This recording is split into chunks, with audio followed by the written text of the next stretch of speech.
I am a huge proponent of no more meetings. Please don't give me another meeting. And then I say, but let's do a stand up. And it's back to that idea that a good stand up can erase so many meetings and let people get back to working sessions. The huddle really isn't supposed to just be a return and report. It's supposed to be a connecting ritual that is the rhythm of your organization. It's how you guys connect. It's how you guys communicate.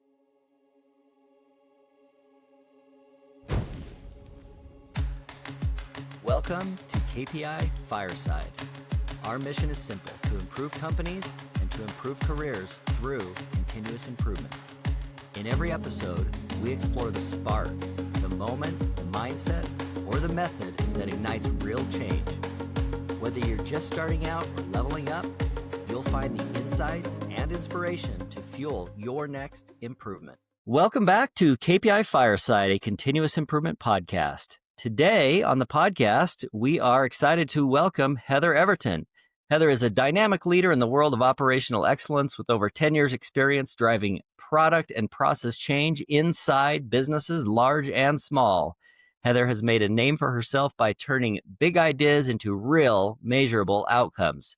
Heather currently serves as the Vice President of Product at Merrick Bank, where she helps align strategy with execution using data-driven insights and practical leadership. She's known for her no-nonsense approach to problem solving, her passion for empowering teams, her ability to bring clarity to complex business challenges. Heather is a wife, a mother of 2 active boys, and also an investor. Heather, welcome to the show.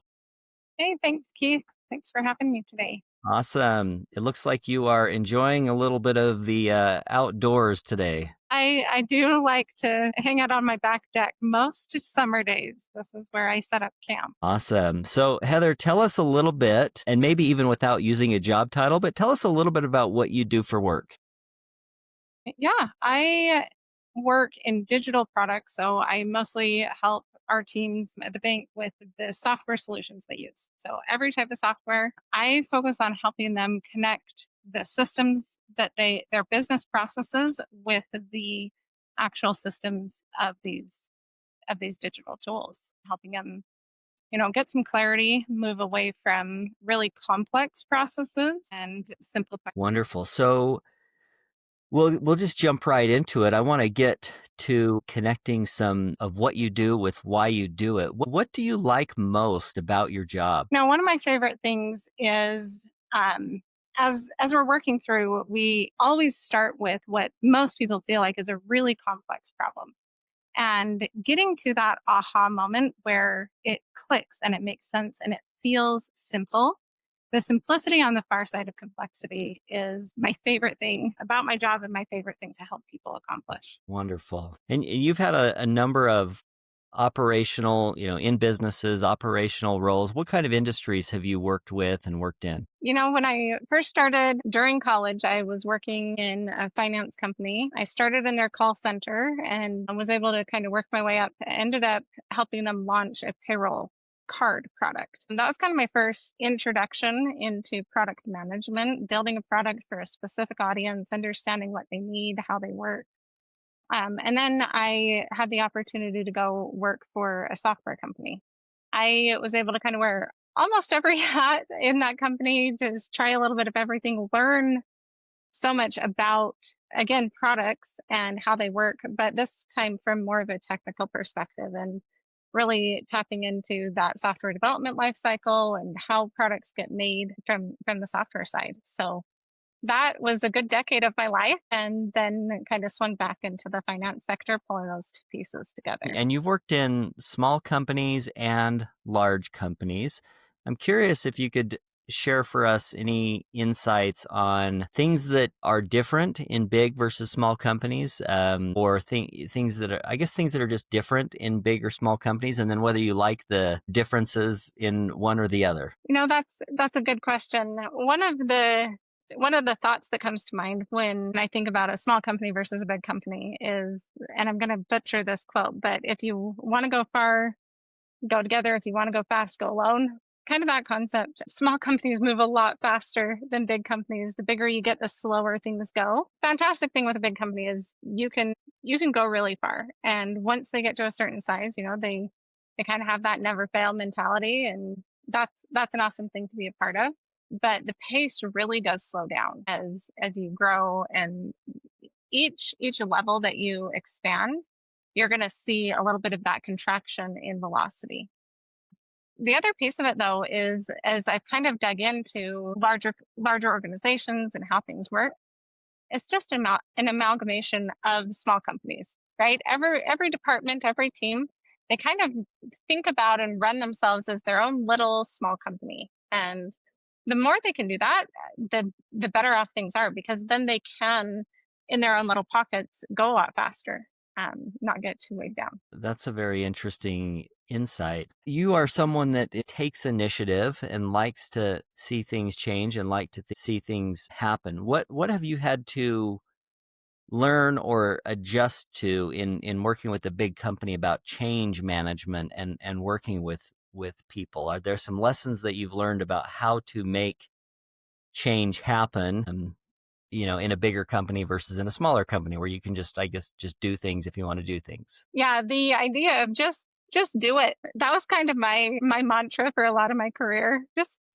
try it, see what happens. And I love the flexibility of that. In a larger company, you have to be a little bit more strategic with some things, and especially in finance, obviously there's some regulatory components, things like that you need to be careful of. But for me, still looking for that just do it opportunity. There's so many things that you can just take action on. You don't have to wait around for permission. Sometimes this gets me into a little bit of trouble, but I'm definitely a ask forgiveness over ask permission kind of person. And know your compliance, know your laws, know what you can and can't do, but then just go do stuff. Get stuff done and see what happens. As you grow into a larger company, there's still some hurdles with that, and you have to be a little more picky and choosy about which ones you just do. But I don't like to let it slow me down. That's awesome. That's some great advice. So I know you've been working in the software development world for many years and working with probably hundreds of software implementations and product rollouts and things like that. What have you learned about the agile development process? Let me rephrase this a little bit. Would you consider yourself an expert in agile? That imposter syndrome runs deep when you start young in your career and move fast. So I don't know that I consider myself an expert in much of anything, but I love the agile development process. I love the concepts that it teaches. And the other aspect of it that I love is you don't have to be an expert in order to have it make a difference, right? I don't know everything there is to know about agile development or Lean Six Sigma. I've taken classes, I've read books, I've played around with it, but understanding some basics can really take you far. Something as simple as like a daily huddle, right? It's a very simple core function of agile. And some people get so hung up on understanding everything there is to know, or every concept there is about agile, that they never implement that first step. And for me, any project, any team, any development cycle, it doesn't matter where you're at, you can always implement a daily huddle. It's so simple. Those are the pieces that I really gravitate towards in the agile development cycle. When I see teams try to do an agile initiative in a waterfall format, it kind of breaks my heart, because I'm like, guys, just start with the simple things. There are really simple use cases that you can apply.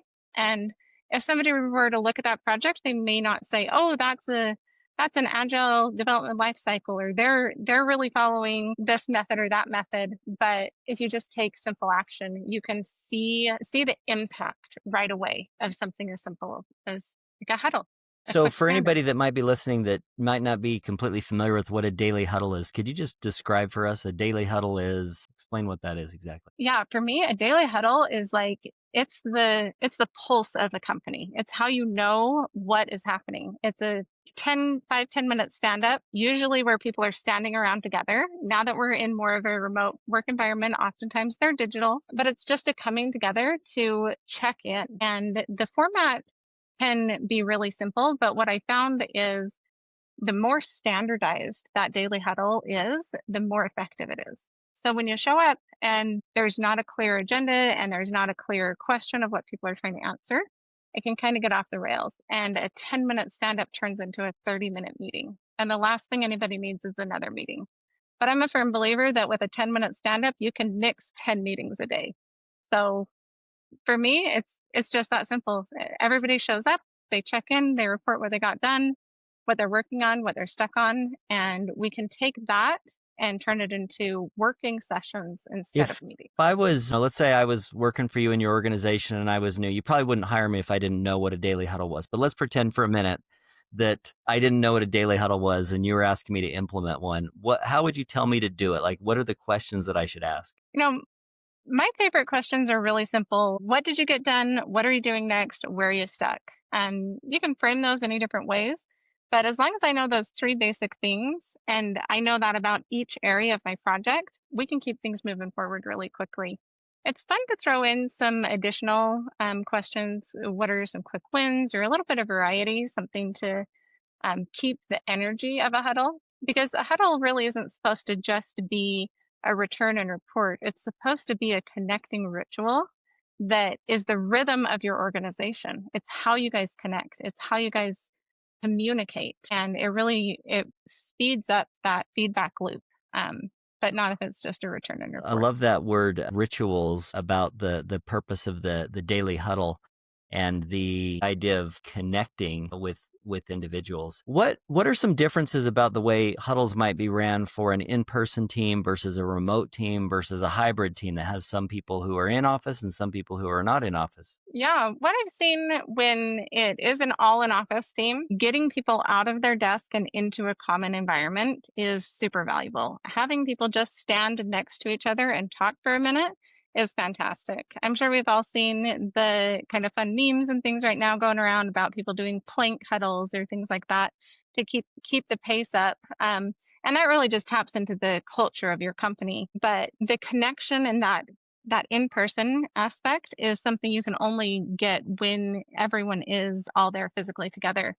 When you're missing that, whether it's an all remote or a hybrid team, I typically see teams have the most success by still just doing it all virtual. Because when you have that half and half, having some people all together standing and other people on a digital device, it kind of creates a little bit of separation or distance. So I suggest having one format, have everybody join in that same format. But when you're doing a digital huddle or a virtual huddle, having an agenda of what everybody's going to talk about pre-prepared is super, super valuable. Because again, these are 10 minutes stand-ups, not hour-long meetings. And you've got a lot of content to cover in that 10 minutes. So having everybody come prepared, having already written down what they did, what they're doing, where they're blocked, makes a huge, huge difference in How many keeping that on people track. can you have in a huddle in 10 minutes and not run out of time? That's a good question. The latest title that I was participating in, I think they kept growing and they ended up with like 37 people. And I was like, oh, friends, we're in over our heads here. What I really try to tap into is the work streams. So there's always a little bit of cross functionality, but being able to connect with the people that are working on what you're working on. The reality is that isn't going to be 37 people that are all pushing the same boulder up the hill. I try to keep my stand-ups to around 10 to 12 people. If you need a couple more here or there, that's all right. Again, we're going for connection, not meetings. So a meeting, you can have a whole bunch of people just listening. A stand-up, every single person there is there to participate. And so it's really important to have the attendees, each person have something to say, something to report, something to contribute. And if people are just listening, they can get a download or a report of what happened in that stand-up. They don't need to And be what there. kind of teams can use stand-ups as a management technique, as a productivity technique? Is this just software development teams? This is probably where I got most excited about stand-ups. I was working in a software company and we were doing stand-ups as part of our organization. We had a development team. And so we were doing those stand-ups and it felt very predictable. I had read Scrum, the art of doing twice the work in half the time, and kind of tapped into the value of it there. But I was working with customers all day, every day. So I wasn't one of the developers at this time. I was customer facing, and I was interacting with businesses from every walk of life. Small little real estate companies with 2 people, or large construction companies with 100 employees, and what I saw was the power that this huddle could have far and away outside of just a development team. I think it more started inside manufacturing teams, and it's exciting to see the software development teams kind of pick this up. But my favorite piece has really been seeing it trickle into finance, seeing it work its way through construction, seeing it work in small teams and large, because it's still the same need. We talked at the beginning about large companies versus small companies, but the need is still the same. It's that connection, it's that trust building, it's that ritual and that rhythm of being able to connect and check in and build that trust I together. think that So that's kind of where I I got think most that's an excited. interesting point about building that trust. I'm thinking about a scenario where, again, in different companies, the divisions between departments sometimes can be, more or less, let's just say, between developers and support or developer and sales, there's always this tension between what the salesperson sold versus what the operations team or the engineering team needs to deliver. And I'm thinking of a time where having people in a huddle that see what other people are doing and what they're working on creates this just awareness, and I would almost say like respect for the fact that there's stuff happening on those teams over there. So yeah, that's an interesting one. You also mentioned, so you're very familiar with and have worked in software. You mentioned some other industries. I know that this behavior of the daily huddle is a great activity for managing teams and work streams. You talked about manufacturing and the evolution of the Toyota production system and lean inside manufacturing, and now into so many other industries. You mentioned healthcare. I know that a lot of folks in healthcare will do like the morning meeting at the huddle board. I know that a lot of construction, I've seen this as a best practice in a lot of construction, and really just in any industry, any team that's working together, it's such a good best practice. So let's talk a minute about Standup Alice as a tool to help facilitate huddles. Tell us about Standup Alice. What is Standup Alice? So Standup Alice is it's a really fun tool. She's an adorable green robot, which is one of my favorites, but she plugs right into Teams or Slack or wherever you're already doing your communication. And for me, one of the feedback things I sometimes get is, well, I don't like somebody checking up on me or ask me what I'm doing. When it's a cute green robot, you don't feel quite so defensive. But the other hard challenge that people face, whether they're doing an in-person stand-up where everybody's gathered together or a digital stand-up where everyone's on a Zoom meeting, is keeping these short and concise and having that agenda. And so what Standup Alice does is it prompts those questions. I started with just those 3 basics of what are you doing? What did you get done? Where are you stuck? Alice will gather all those responses, put it in one place. And it does 2 things. One, people that aren't able to attend or don't need to be in that stand-up, they can see that summary. It creates this log of what everybody's doing, and it creates this agenda for your stand-up. And my expectation isn't that people show up and read that, but that they thought about it before they came to the stand-up. That's where most of the value comes for me, is people having thought through and personally answered those questions, because they're creating that accountability for themselves and then they're sharing it out with the team, and that it just creates visibility so everyone knows what's I happening. think that's a great point. And I think that's a useful point in asking somebody a question at the beginning of the day and letting them provide a response, because there's an element of, let's say you're managing a group of people, and even if you know what they're supposed to be doing, asking that question as part of a stand-up or seeing what their response is allows you as their manager to confirm that they also know what they're supposed to be doing, or that they have prioritized that thing for the day. So I think that's a really a really interesting point, is it can serve as like a bit of a planning activity for the day, like a chance to realign. That's a great insight. Yeah, it really is about creating that alignment and creating that momentum. Because the other thing that people sometimes get stuck on is if they show up and they don't know exactly what they're going to do, taking just a minute and really thinking through what did I get done helps me recenter on where I left off. What do I need to do next? Helps me create that momentum so that I can carry that through the rest of my day. And if I'm stuck, being able to call out that blocker and immediately get help on it, that that keeps the momentum going, because that's a lot of what we're trying to do with these stand-ups is just increase that feedback loop so that people aren't moving slowly or waiting a week for feedback or waiting a long time. It lets us just keep the momentum going. Are there some things that are go wrong with huddles? Like what it sounds like such a great thing. What are some reasons why people might not do it or might fall away from doing it? What are some of the things that people do wrong with huddle to maybe feel like it's not valuable time spent? Yeah. When huddles go too long, that can kill the momentum, because then it turns into another meeting. And the last thing anybody needs is another meeting. And it's kind of funny for people when I am a huge proponent of no more meetings. Please don't give me another meeting. And then I say, but let's do a stand up. And it's back to that idea that a good stand up can erase so many meetings and let people get back to working sessions. And so I try really hard with my team to help them separate those pieces of a stand up, a working session, or a meeting. But letting them go too long, not having an agenda, not knowing what questions are we answering, that's part of why they end up running super long. And then not having consistency. If people show up and they don't know what rapid fire question they're going to get asked about their job or their work or which piece of their contribution is going to get called out that day, that it creates a lot of anxiety for people. They don't want to participate. But when you can create this routine, you create this ritual, they know exactly what to expect.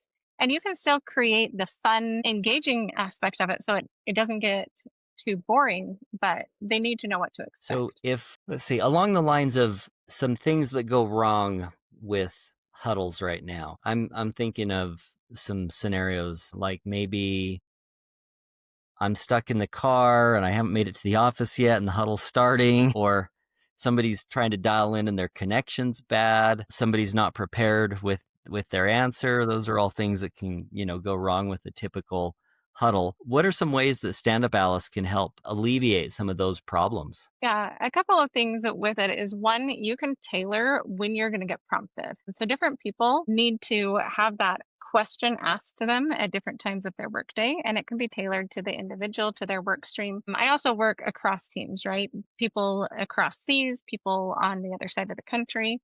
And so being able to tailor when people are receiving that prompt or that question is really valuable, because what we're trying to do is create this intrinsic habit in them to help them have that introspection and then share it and create that visibility and trust with their team. It isn't a micromanaging approach, and using Standup Alice to really standardize that and customize it for each team member is super helpful. The other aspect of, people on the phone, driving in, calling in, like I said, I work with teams overseas, East Coast and Utah time, or even California time. And I am often stretching their workday a little bit on both ends. Having Alice where if they aren't able to join a 7 a.m. stand-up call, because that's 6 a.m. in California, that doesn't work with their work schedule, they can still participate. They can see what everybody else contributed, and they can add their own contribution. And even if they're just trying to dial in, but they're on the road, having that already captured so that you're not getting the distraction in the meeting of, can you hear me? I'm almost to the office. I'll be there in a minute. Hey, my stand-up's in Alice. You can read it there. I'll join Yeah, as and soon I've as I even can. seen times where because Standup Alice captures those responses, somebody who's intending to be at huddle, but maybe they have a bad connection or their audio is bad. We've all been on these calls where the audio is bad or somebody's connection's bad and you just can't hear it. But having that written record is so nice, because then somebody else can just jump in and either read it, and share that information. So that's definitely a great benefit of using that. I mean, it's so hard to schedule people for a meeting. I know with a lot of the huddles that I'm a part of, there's always, let's say you got 10 people scheduled for a huddle. There's always going to be one or two people that are either dropping their kids off at school, dealing with an emergency, somebody has a headache, somebody's, the dog did something. Like there's always going to be a crisis out of any 10 people to have somebody not be able to be attentive to the meeting. So that's a great example. What would you say to, let's say, a scrum master whose job it is to help facilitate these huddles? Should they be nervous of implementing Standup Alice in their huddle? Is that going to make their job go away? No, Standup Alice. Alice is fantastic. She's not a scrum master by any means. If you want to do your job well, if you want to be recognized as this scrum master out of all of the people on our team in our company, they can run an effective stand-up and be relied on to do more of that. Those are the scrum masters that should implement Alice, because Standup Alice isn't going to take away their job. It's going to make them more effective at their job. It's going to create the documentation for them. It's going to create the agenda for them. It's going to let them, as a scrum master, lead a really effective stand-up. And they can implement it into any of their scrum rituals, right? They can have a Standup Alice bot incorporated into their retro, into their planning sessions, any of those type of things. You tweak the questions a little bit, but you still have that same routine. And that's what we're really trying to help people get comfortable with. And then you have the documentation, which is so powerful and so much work for a scrum What master is to do. I think that with remote work, people have a lot less connection. And so having this opportunity, this moment each day to have a little bit of connection with people, I think it is important for just like the mental health of people working. I think that generally people want to be acknowledged for the good work that they've done. Like when you're doing something and it feels like it's adding value, that you're contributing, there's like a little mini celebration. What do you think about the psychological benefit to people who are participating in that stand up? Yeah, I mean, it's definitely what you just talked about of creating that connection. The human connection, person to person, is so valuable. Being able to have those conversations, being able to share and see what other people are doing, share what you're doing, it does strengthen those relationships. But the other piece of it is, for me, stand-ups are all about building trust. And building trust relies on me doing what I say I will do. In order for me to build trust faster with the people that I work with, I have to do that more often. And daily stand-ups allow me to say what I'm going to do and then do it every single day. And coming into a new team was really kind of scary for me, because I had worked with one team and built a team for a decade. And then I was kind of starting fresh and nobody knew me. They didn't know if they could trust me. They didn't know if I would do what I said I would do. And being able to implement these stand-ups and build that trust quickly was so important for me. I didn't have a decade to wait around for people to trust me again. I needed them to trust me right now. And this was such a powerful tool to just build that connection, build that trust. And that's part of that psychological safety for people. When they trust each other, that builds that connection. How is it important to have the huddle responses to be written, or just verbally sharing them is that enough? I have participated in kind of running the gamut, starting with just a verbal huddle. It is valuable to have that connection, but there's no accountability, even to yourself. And that personal accountability of, what did I say was happening? What did I say was important? And being able to reflect back on that. For me, I go from meeting to meeting so fast all day that not having that written down and being able to reflect back on it is really important. Then sometimes you move into a frame where the scrum master or a project manager or somebody is trying frantically to take notes. So everyone's reporting what they're doing and you have somebody trying to capture it all, right? Because they do see that need and that value of that written record. And it is nice to have the record, but it isn't my record. It isn't what I said. It's what somebody heard me say, but it isn't my own words. And me being able to report to myself and share with the team in my own words exactly what I said I would do, exactly what I got done, exactly where I'm stuck is so valuable, because there's no miscommunication, and it allows every participant in the huddle to show up on even ground. So you don't have a facilitator that's trying to do everything, or you have a note taker that's there trying to capture everything. Everyone gets to show up and be fully present. And that's a lot of what we're trying to do. We're trying to build this connection. We're trying to build this trust. And if you have some people that are kind of checked out Mhm. frantically writing notes, you kind of lose that. So I love the practice of having each individual capture what they are going to contribute in writing and then share and discuss. They don't need to read it, but writing it down first makes their You know conversation a what? lot The more the effective. the thought that comes to mind for me as you say that is it's like the benefit of writing in a journal, right? You know, if you've ever, for anybody that writes in a journal, there's something cathartic, there's something like good for the soul when it comes to like writing things down versus just thinking about them or even just talking about them. Writing stuff down has a different kind of tactile benefit. And I've got to think that, you know, fingers on the keys and typing in like what I did yesterday and what I'm doing tomorrow, there's probably some sort of, you know, psychological mental benefit for me, even if I was just writing in my journal what I'm doing, that's going to have benefit for me. And it's going to allow me to like basically celebrate my accomplishments that I've had for the day. And I love the term that you use in building trust and making and keeping commitments, because we've, you know, we all want to feel like we can trust ourselves, you know, the things that we say that we can do. And so you have this like little written record. That's a great thing as well. This episode is brought to you by KPI Fire, the all-in-one platform for continuous improvement. With KPI Fire, you can align strategy, drive execution, and engage your people. So whether you're leading a team or driving enterprise-wide change, KPI Fire helps you deliver real results. Learn more at www.kpifire.com. You've got to focus in on the business. There's a lot of times like a little water cooler chat.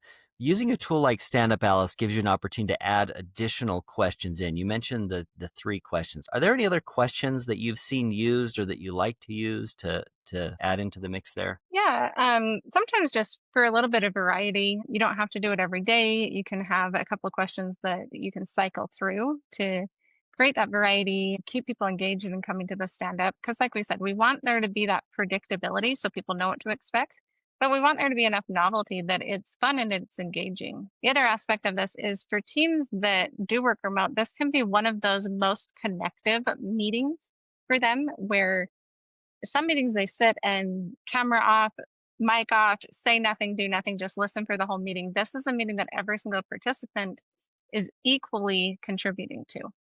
And so having those questions as just to get to know you touch point is really valuable. The other question that I always really love is like, what's your favorite win today or your top 3 for the week? Part of what we want to tap into is that celebratory. Sometimes people feel like there's a dichotomy between accountability and celebration. And I really think that the huddle is a great place to tie those two together because you are creating that personal accountability for yourself.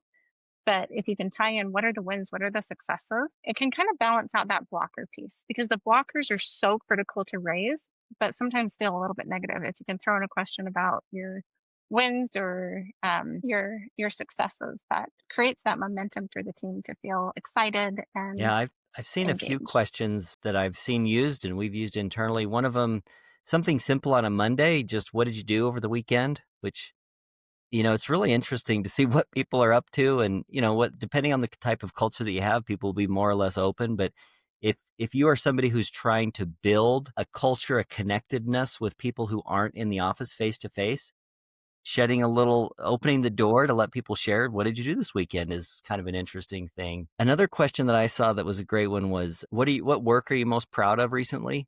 That was a fun question. One of my favorite questions is about the daily number. Have you used a question like that at all? Yeah, being able to tap into your metrics or your individual contribution to a metric is really valuable. Just today on one of my calls, I work for a little bit larger organization now, and they have more formality around metrics and performance reviews and things like that. And while we were in our huddle, everybody got an email saying, "Thanks so much for your participation in the mid-year reviews." And some people are like, "That's funny. I didn't really participate in that." But having the huddle being a place where you can connect and celebrate and share those wins, those successes is for me a lot more valuable than just having this other random process outside and tying that back to a metric. Because the other challenge that people have with performance reviews or kind of this culture on goal setting is, well, I don't know what matters. And if they can show up every single day with a number that matters, they know where they're impacting the company, where they're impacting the project, where their time is being contributed to. And so for me, having each person own a number that reflects their tie back to the larger effort creates that connection between what am I doing all day and why am I doing it? Because people that don't know why what they do matters, it's really hard to have retention. It's hard to have engagement, and you end up with one of two use cases. And sometimes it's hard to tell which is worse. You have a ton of turnover or you have none at all. And you've got a bunch of people there that don't know why they're there, don't know what they're contributing, and are still just showing up. And both of those will sink your company.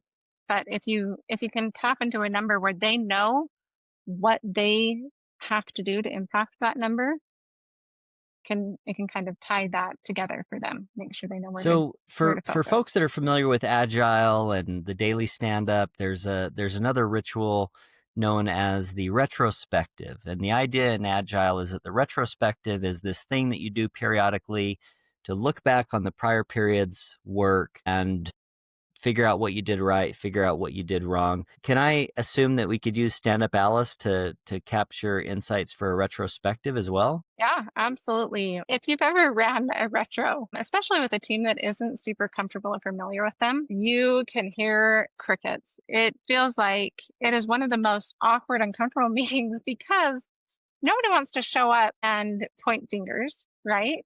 Or everybody wants to show up and point fingers. Neither of those is good, and neither of those is the point of a retro. But if instead you can have the team show up and really talk about where they made a difference, what they would do different next time. If you can have the team show up and talk about what they would do different and give them a chance to really think about it with a tool like Standup Alice, then you can show up and have a real conversation. And it's twofold. One, everybody has paused and thought introspectively first about what they can contribute to that retro.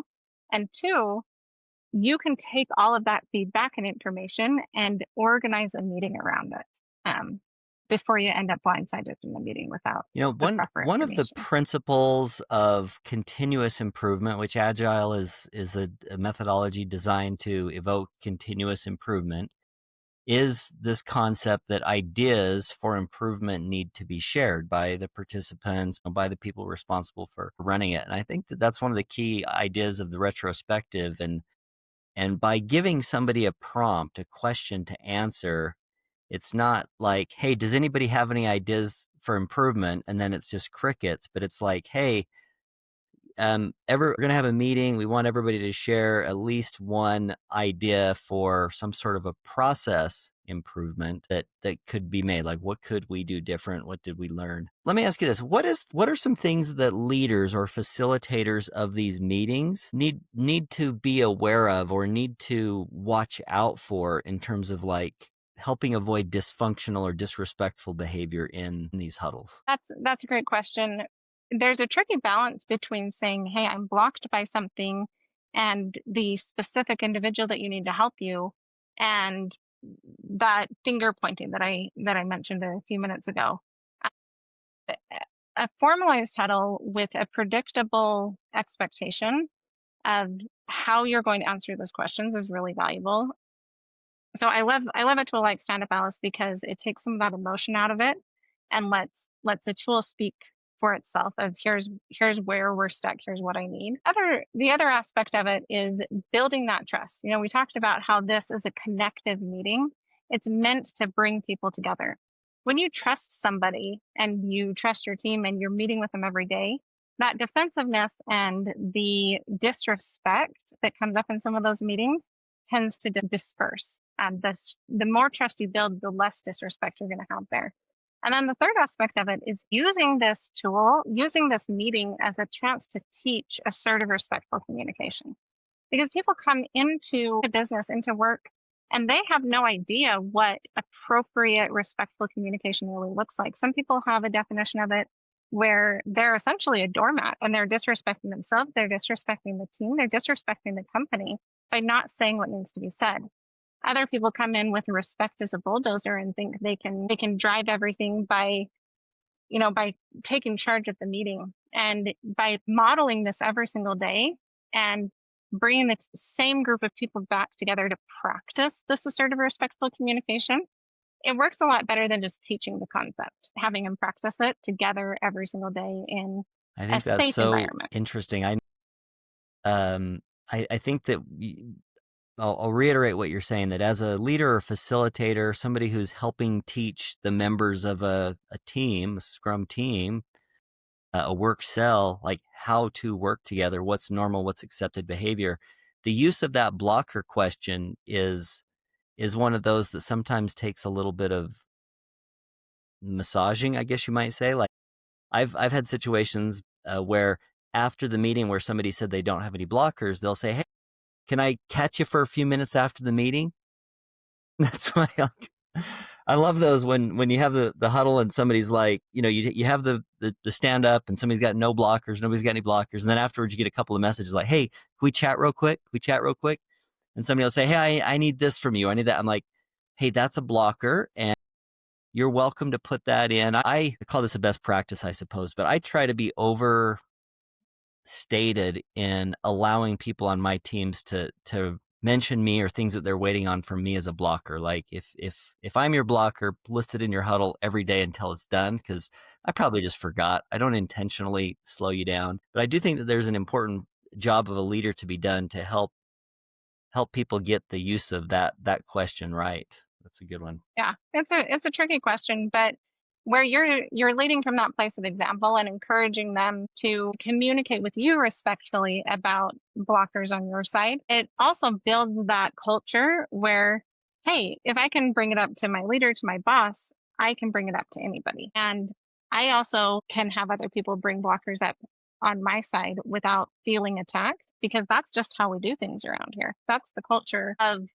getting things done, of making a difference. So with a tool like Standup Alice, what would you say to somebody who says, well, that sounds like micromanagement. I don't want people to have to answer every day what they're doing. Yeah, I am a strong proponent against micromanagement. I have to have autonomy in my job.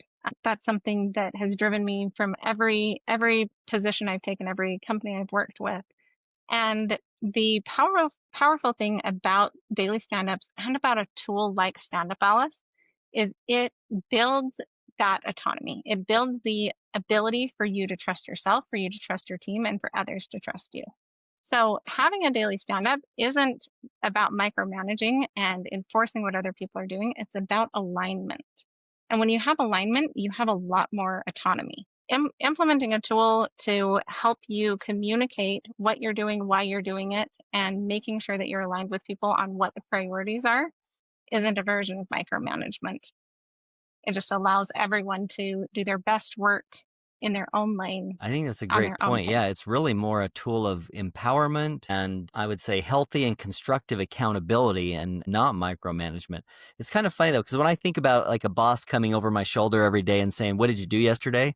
It feels very micromanage-ish. But when Stand Up Alice does it for me, it never bothers me. I've never been offended by Alice saying, "Hey, what did you do yesterday?" or "It's time to submit your report." I'm just like, "Yep, it is." It's kind of like, as much as you might hate the alarm going off in the morning, sometimes it's like, it's not offensive necessarily. Yep. I think part of it is that routine. It's that expected response of, I know I'm going to be asked this question, but it allows each person hopefully to show up excited to share what they got done, what they're working on. And it prevents having somebody work in a silo for a long period of time and end up on totally the wrong path. That's so good. So, Well, Heather, we'll just wrap up with a little section I like to call the rapid fire. These are just a few short questions. You can just give them one word or one short sentence type answers. The most important job of a leader is to blank. Clarity. create clarity, vision, priority, create clarity. Is there a book that you're currently reading or that you recommend, maybe one from your short list? This is a classic, but it's always my first recommendation is Scrum, the art of doing twice the work in half the time. I love the concept of it, but I also love the narrative form of just being able to tell a story. And it helped me apply the lessons of Scrum across so many different business practices instead of just Do you one. have a favorite question, maybe a few favorite questions that you find yourself asking a lot in your job as you're in your role? Probably one of the most common questions, or one of my favorite questions that I kind of keep driving back to and pushing on as a product manager is, what is the problem we're really solving? Especially in financial services, things get really complex really quickly. And sometimes people push back on the idea that this is even solvable because of compliance or regulatory demands. But getting down to the specifics of what is the problem we're trying to solve helps us create that And alignment. do you have a favorite go-to problem-solving tool that you rely on? Probably my favorite is just it's very simple, but it's the effort impact matrix. I love the visibility of being able to see, where should I invest my time? What problems should I solve next? Because there's always millions of problems and there's millions of ideas. But having an idea funnel capture the effort and the impact of each idea or each problem that you're trying to solve helps me know that the contributions Excellent. that I'm working on matter.